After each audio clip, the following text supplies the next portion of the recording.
6 работи кои не сте ги знаеле за ЦИА.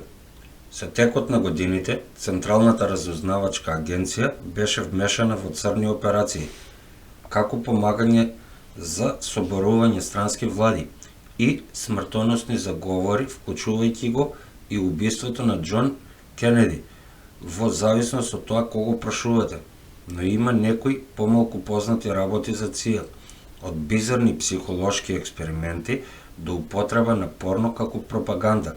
Еве го вашиот суштински брифинг за чудната, а понекогаш и злобна историја на агенцијата. 1. Имаше несигурен почеток. Во првите години ЦИА се сметаше за речиси безкорисна.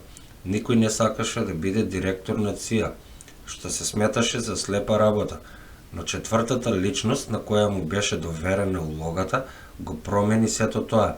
Волтер Бедел Смит беше безмислен воен началник кој предизвикува страв кај сите што го познаваа. Според некои кои го познавале Бедел, неговото расположение никогаш не се променило.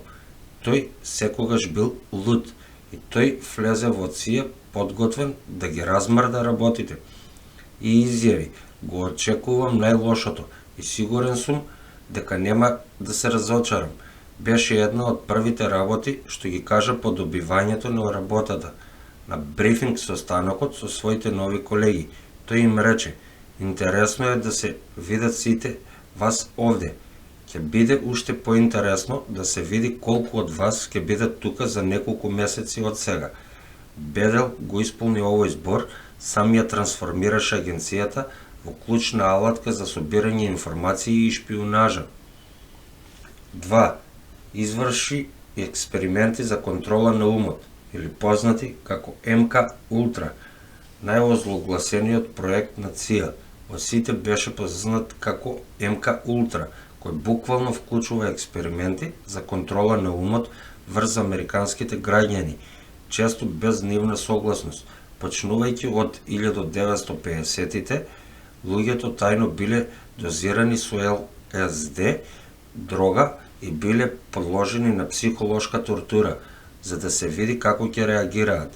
ЦИА дури формираше бордели или јавни куќи во Сан Франциско, каде сексуалните работници на несвесни мажи кои добивале ЛСД, додека агентите гледале низ еднонасочни огледала. Друг експеримент на МК Ултра вклучуваше психијатриски пациенти кои беа ставени во кома, предизвикани од дрога, и пуштаа милиони пораки за да го преобразат нивниот мозок. Сенаторот Тед Кенеди ова го опиша како перверзија и корупција на многу од нашите извонредни истражувачки центри во оваа земја со средства на ЦИА. 3. Оружје од студената војна. Во 1950-тите години ЦИА помогна во финансирањето на операцијата за испраќање на илјадници метеоролошки балони во Европа, контролирана од Советскиот сојуз, што потоа ќе истори милиони антикомунистички памфлети во вклучени граѓани. Но тоа не беше доволно смело за еден оперативец на ЦИА, кој подготви план да има пакети со екстра големи, означени со мали или средни, фрлени на комунистички нации. Идејата буквално беше да се намали нивниот морал, со тоа што имплицираше дека капиталистичките лидери се неверојатно добро опремени. Планот никогаш не стигна до небото. 4. ЦИА снимила пропаганден порнофилм. ЦИА имаше навика да ги подкопува светските лидери, што на сад не им се допаѓаа. Еден таков водач беше преседателот Сукарно од Индонезија, чии растечки врски со Советскиот сојуз го направија Вашингтон нервозен. Така ЦИА реши да го уништи имиџот Сукарно, со тоа што објави филм од преседателот во кревет со убава русокоса, што значеше дека треба да се направи филмот, што значеше да се создаде маска за лице Сукарно и да се натера порно актер од Лос Анџелес да ја носи додека има секс пред камера, или едноставно да најде соодветно убедлива порно звезда, слична на изгледот. Сметките се разликуваат за тоа како е направен, но филмот очигледно никогаш не бил дистрибуиран. 5. ЦИА финансираше апстрактна уметност. Агенцијата многу сериозно ја свати културната пропаганда и тајно работеше на финансирање и промовирање на изложби на Џексон Полок, Марк Ротко и други иконски американски сликари. Нивниот бренд на апстрактна уметност се сметаше за капиталистичко сликарство, затоа што беше диво и со слободен дух, далеку од строго реалистична уметност на Советскиот сојуз. Не дека американците нужно го одобрија претседателот Хари Труман, веќе ја отфрлија апстрактната уметност како детско ѓубре. Во меѓувреме, чудната иронија е што бунтовните аутсайдери како Џексон Полок несвесно беа промовирани од самиот естаблишмент што го презираат. 6.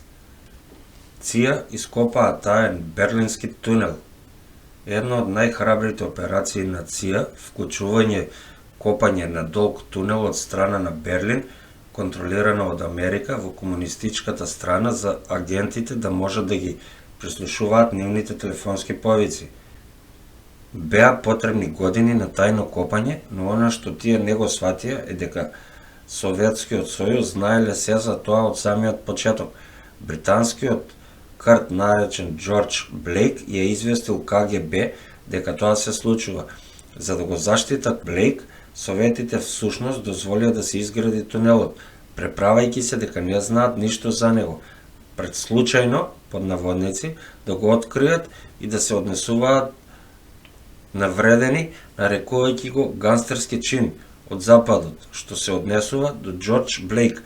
Тој на крајот беше демаскиран како советски шпион и добил огромна затворска казна, само за да избега од Пелин Скрапс и да побегне во Русија, каде што живееше среќно до крајот на животот.